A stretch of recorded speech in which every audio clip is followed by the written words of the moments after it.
우리가 보고 있는 역대기는 1장부터 9장까지가 족보인데 이 족보의 맨 마지막이 사울의 족보입니다.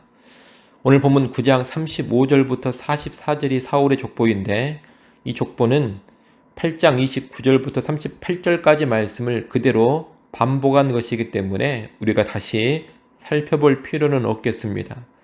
이 사울의 족보는 1장부터 시작된 족보 이야기를 마무리하면서 사울의 죽음에 대한 서론 역할을 합니다. 역대기 말씀은 다윗 왕조에 초점이 있기 때문에 이스라엘의 초대 왕인 사울 이야기는 자세히 다루지 않습니다. 사울에 관한 이야기는 족보와 그의 죽음으로 간단하게 처리합니다. 10장 1절부터 7절은 사울의 죽음 이야기입니다. 이스라엘 군대는 길보아 산에서 블레셋 군대에게 크게 패배해서 죽임을 당하고 사울의 세 아들도 죽임을 당합니다. 사울 역시 활 쏘는 자의 추격을 받아 화살을 맞고 고통을 당하다가 스스로 목숨을 끊습니다. 이 사울과 세 아들이 죽음으로 인해 사울의 집안은 몰락합니다. 그리고 전쟁의 패배로 인해 길보아 지역에 살던 이스라엘 사람들은 다 도망치고 그곳에 블레셋 사람들이 들어와서 거주하게 됩니다.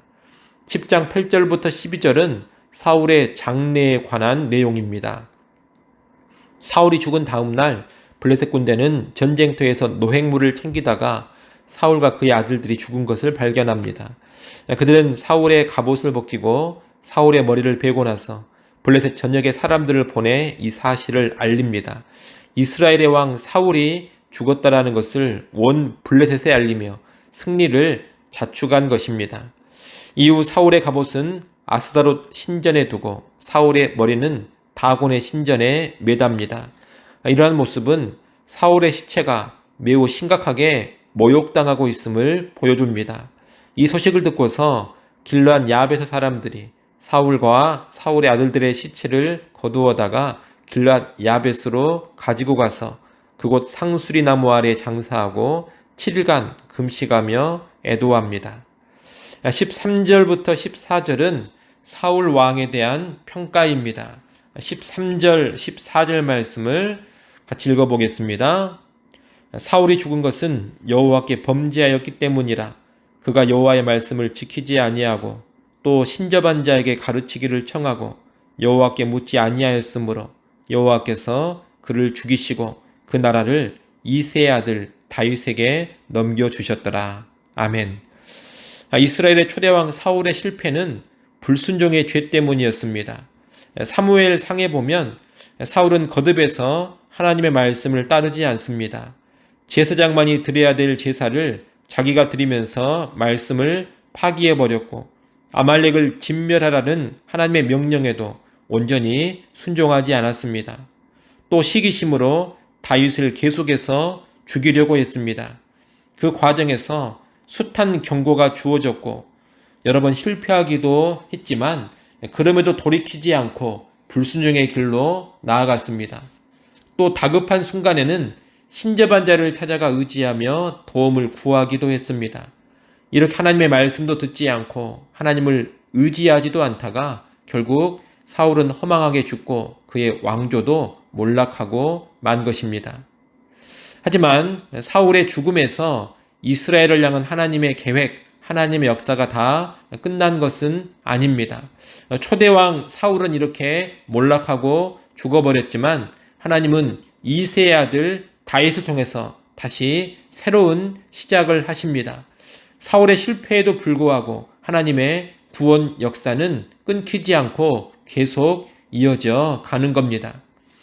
이 역대기 말씀은 포로 생활에서 귀환한 백성들을 대상으로 해서 쓰여진 책이라고 여러 번 말씀을 드렸습니다. 포로 생활에서 귀환한 이 백성들도 실패한 후에 새롭게 시작하는 사람들입니다. 하나님은 불순종한 이스라엘, 하나님을 의지하기보다는 우상을 의지하며 숭배했던 이스라엘을 심판하셨습니다. 나라를 망하게 하셨고 포로로 끌려가게 하셨습니다. 그런데 이 백성을 포로 생활에서 귀환시키며 다시금 회복의 역사를 시작하신 겁니다. 포로 생활에서 귀환한 백성들은 이 새로운 시작점에 서 있는 사람들입니다. 이런 상황에서 귀한 민들은 사울의 모습을 큰 경계로 삼아야 합니다. 하나님의 말씀을 듣고 순종하며 하나님께 묻고 하나님을 의지하는 삶을 살아간다면 귀한 민들의 모든 삶을 하나님께서 책임져 주실 겁니다. 하지만 하나님 말씀에 불순종하고 하나님께 묻지도 않고 의지하지도 않는 삶을 살아간다면 포로 생활에서 귀환한 이 백성들은 몰락하고 말 것입니다. 귀환한 백성들은 이 사실을 기억하면서 살아야 하는 겁니다. 오늘 우리도 마찬가지입니다. 우리 역시 하나님의 은혜로 죄에서 구원받고 새로운 시작을 하게 된 사람들입니다. 예수 믿고 신앙생활하는 것은 새로운 인생의 시작입니다. 이 새로운 인생을 하나님을 의지하고 말씀에 순종함으로 살아가야 합니다. 그럴 때 그 삶이 복되고 풍성한 겁니다. 그러니 여러분, 늘 하나님의 말씀을 듣고 그 말씀에 순종하는 신앙의 삶이 되시기를 바랍니다. 귀를 막고 말씀을 외면하지 마십시오. 세속적인 욕망을 추구하느라고 순종을 회피하지 마십시오. 귀를 열고 주시는 말씀을 온전히 듣고 그 말씀에 온전히 순종하셔야 합니다. 또한 늘 하나님께 묻고 하나님을 의지하는 삶 되기를 바랍니다.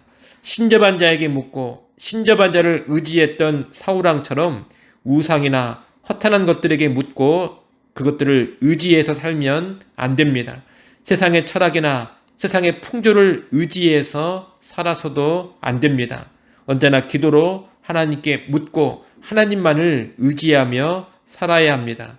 그러한 인생이 지속적인 안정과 풍성함의 복을 누리는 그런 인생이 되는 겁니다. 이를 꼭 기억하시고 언제나 하나님 말씀을 듣고 순종하는 백성, 그리고 기도하는 가운데 하나님께 묻고 하나님만을 의지하는 그런 백성 될 수 있기를 간절히 소원합니다. 기도하겠습니다. 하나님 아버지, 몰락해버린 사울왕의 모습을 오늘 우리의 큰 경계로 삼게 하여 주시옵소서.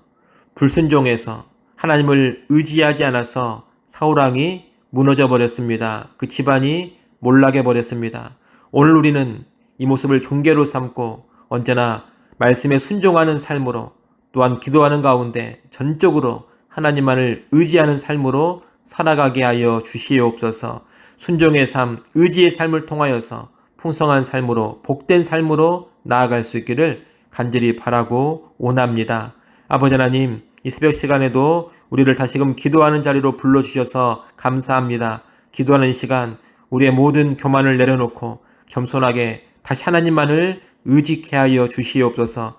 또한 기도하는 이 시간을 통하여서 순종할 수 있는 힘과 능력을 위로부터 공급받게 하여 주시옵소서. 오늘 하루도 온전한 순종의 삶으로 나아가게 하시고 온전히 의지하는 삶으로 살아가게 하여 주옵소서.